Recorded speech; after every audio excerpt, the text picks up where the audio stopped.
Hola, buenas tardes. Mi nombre es Alejandro Ladislao Vera García. Estoy cursando el 10º cuatrimestre de la carrera de Derecho, el último cuatrimestre en la Universidad del Valle de Atemajac, Campus Guadalajara, mejor conocida como la UNIVA.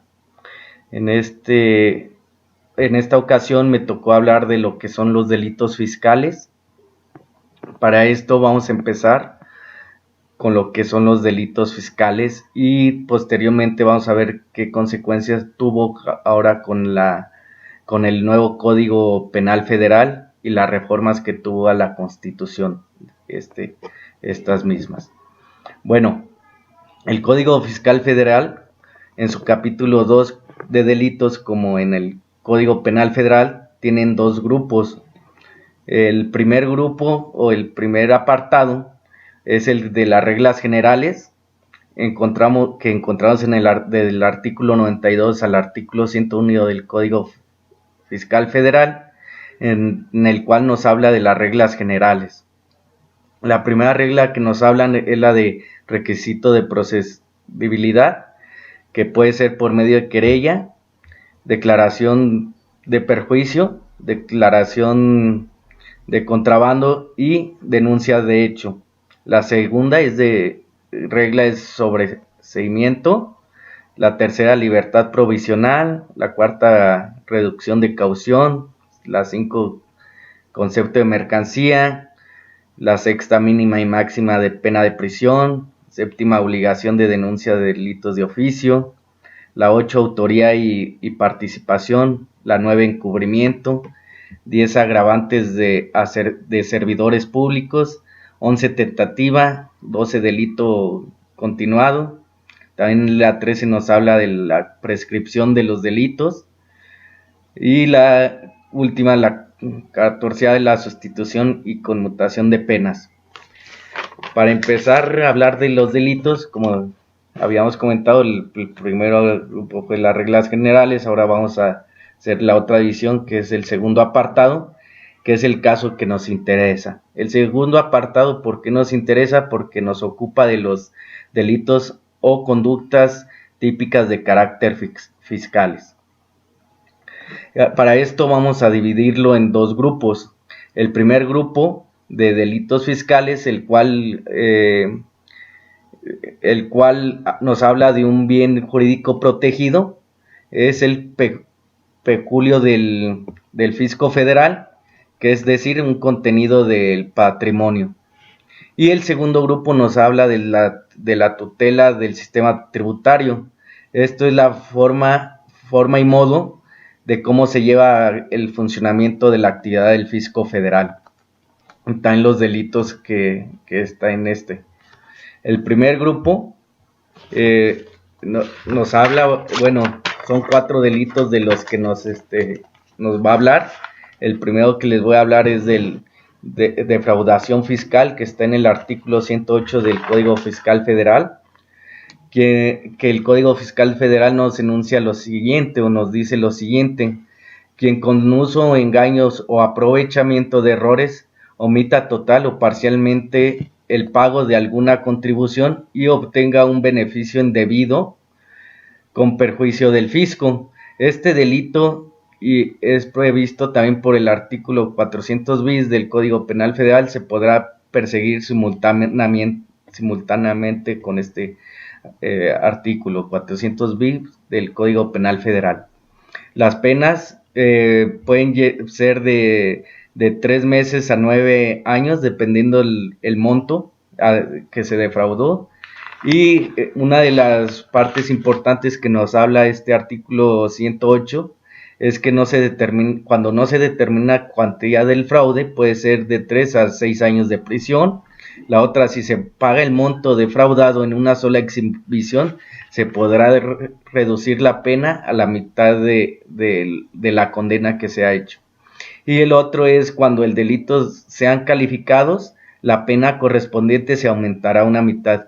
Ya cuando hablamos de un delito calificado, es por ejemplo cuando usan documentos falsos, se manifiestan datos falsos para obtener devoluciones de contribuciones, o declarar falsamente pérdidas fiscales, o utilizar datos falsos para acreditar o disminuir estas contribuciones. Estos son los delitos calificados de la defraudación fiscal. El primer grupo también nos habla de lo que es la defraudación fiscal equiparada, que como anteriormente habíamos dicho, la defraudación fiscal equiparada es cuando ya hay un delito calificado. Esto nos habla el artículo 109 del Código Fiscal de la Federación, que nos habla que serán sancionados con la misma pena del delito de defraudación fiscal calificar todos los supuestos que estipule este artículo. Un ejemplo es que se beneficie sin derecho de un subsidio o un estímulo fiscal. Es un ejemplo de este artículo, de alguno de los delitos de este artículo. Una simulación de actos o contratos obtenidos en beneficio indebido con perjuicio del fisco federal. También nos contempla que no avise a las autoridades dentro del plazo establecido la cantidad que por concepto de contribuciones hubiera retenido o recaudado. El otro delito que nos habla también es el contrabando, esto en el artículo 102 y 103 del Código Fiscal Federal. Bueno, el que comete el delito de contrabando es el que introduce al país o extraiga del país las mercancías no permitidas, o que simplemente estas mercancías no estén pagando algún arancel o alguna contribución o cuota que es necesaria para ingresar o exportar del país. Esto llega a ser un delito en perjuicio del patrimonio de la nación. Cuando son menos de 155,000 pesos o el 10% del impuesto causado, lo que mayor resulte no se formulará declaratoria, no tendrá una querella, llegarían a un acuerdo el fisco y esto. Las cuotas o contribuciones que lleguen a ser de 1,104,000 pesos, o la suma de las contribuciones y las cuotas no pagadas de 1,656,000 pesos, será la pena de 3 meses a 5 años de prisión. Bueno, cuando son de 3 a 9 años de prisión, pues ya serían más de 1,104,000 pesos, o la suma de las cuotas de contribución de los dos de 1,656,000 pesos. El contrabando equiparado nos los habla el artículo 105 del Código Fiscal Federal. Es cuando hablamos de una mercancía prohibida, ya sean animales exóticos, mercancías prohibidas. También hablamos de algún minerales no establecidos dentro de las leyes mexicanas o de las normas mexicanas. También otro del delito, de contrabando equiparado, es el que el mismo funcionario, ya sea en los 3 niveles, municipal, estatal o federal, autorice la intervención de algún vehículo sin haber cumplido los requisitos, ¿verdad? Esto nos habla del contrabando equiparado.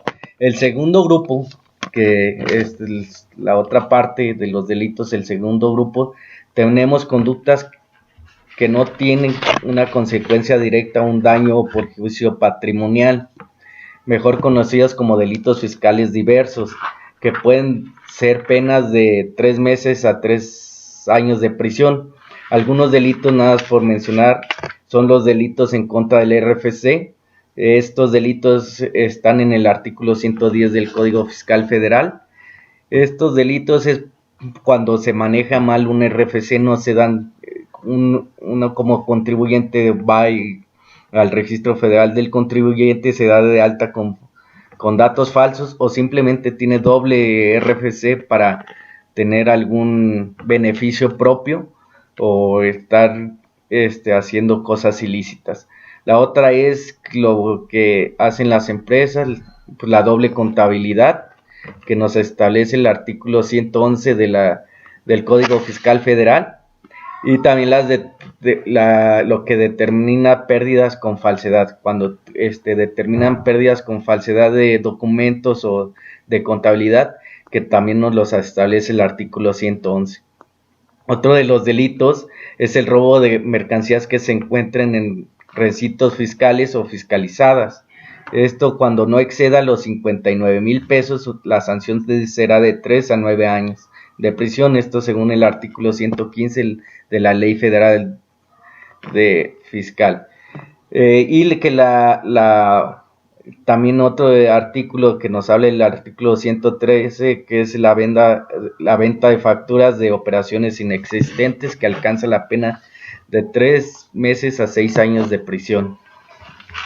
Como estamos viendo actualmente, y como vimos anteriormente, les comentaba sobre la prisión preventiva, que actualmente ahora sí que la Constitución, lo vamos a ver a continuación, la prisión preventiva de medidas cautelares en delitos fiscales.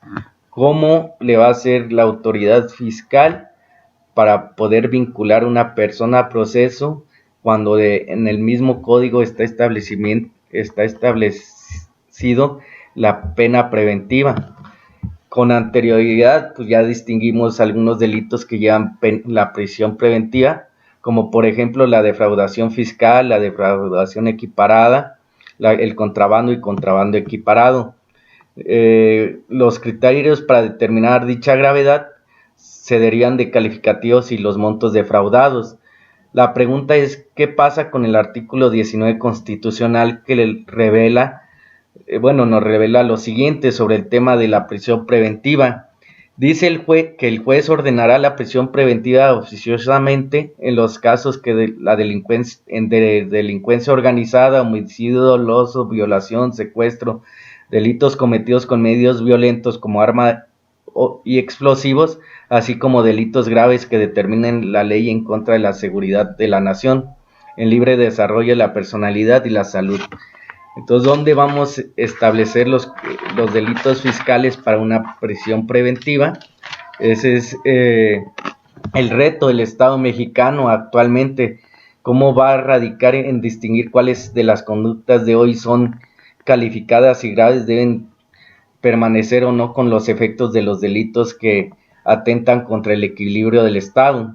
Ahora bien, el espíritu de la reforma para los delitos que no atentan en contra de la seguridad nacional es la prisión preventiva como excepción a sí misma, que antes de la prisión preventiva se tiene que aplicar medidas cautelares alternativas sobre la base de excepcionalidad y proporcionalidad. La prisión preventiva será una medida para verificar el juicio y sus consecuencias. ¿Qué nos busca asegurar la prisión preventiva? Nos busca asegurar lo que es la presencia del imputado en el proceso, desarrollo de una buena investigación, la protección de la víctima, protección de testigos, etc. Eso es lo que busca la prisión preventiva en el nuevo Código Federal Penal y en el nuevo Código de Procedimientos Penales Nacional. Bueno, aquí es donde vemos que la política criminal fiscal deberá de valorar las conductas que puedan considerarse como de seguridad nacional para efectos de la prisión preventiva, como última razón para aquellos delitos que no atentan a dicha seguridad. El contrabando puede ser valorado como una conducta en contra de la seguridad nacional, pero también puede ser considerado como un delito de delincuencia organizada. Entraría dentro de la prisión preventiva que nos marca el Código Fiscal Federal. Una opción para los delitos fiscales que no entren en estos supuestos son las medidas cautelares.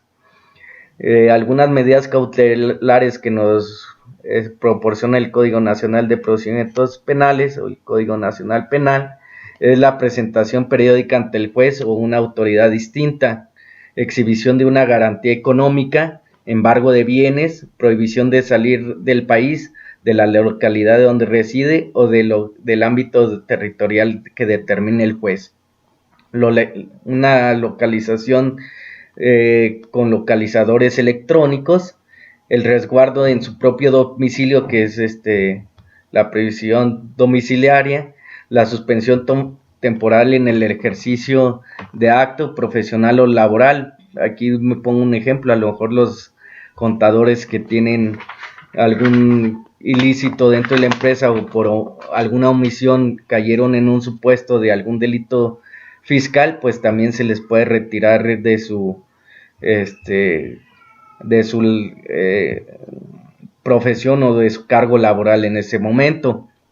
Ya como conclusión, quisiera más o menos mencionarles cómo quedó ahora la prisión preventiva y medios cautelares antes y después de la reforma constitucional debido a la Código Nacional de Penal y Código Nacional de Procedimientos Penales. Bueno, antes de la reforma, pues nada más existían los delitos graves y dentro de estos delitos graves estaban los delitos fiscales, ¿no? Otras conductas que también nos pudiera dar el Código Penal Federal u otras leyes y también lo que previene el artículo 2 de la Ley Federal del crimen de delincuencia organizada. Entonces, ese es por una parte antes de la reforma constitucional del artículo 19 y después con la reforma constitucional del artículo 19, pues vemos que los delitos se separan por delincuencia organizada y delitos graves en contra de la seguridad nacional. Aquí debemos de distinguir las conductas fiscales que deben ser consideradas delitos dentro de delincuencia organizada y los delitos graves en contra de seguridad nacional. Sabemos que cuando uno atenta contra el patrimonio nacional, lo estamos haciendo bien contra la seguridad nacional.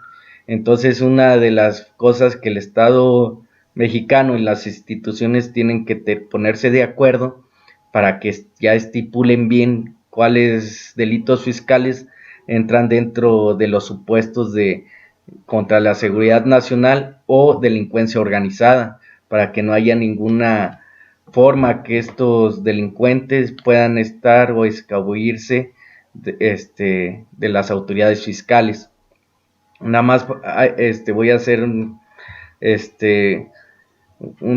bueno, ya para finalizar, quisiera quedar en claro que la querella la pone la Secretaría de Hacienda y Crédito Público por medio de sus instituciones, que es el SAT, y que los abogados hacendarios forman parte del procedimiento o de los juicios como asesores jurídicos.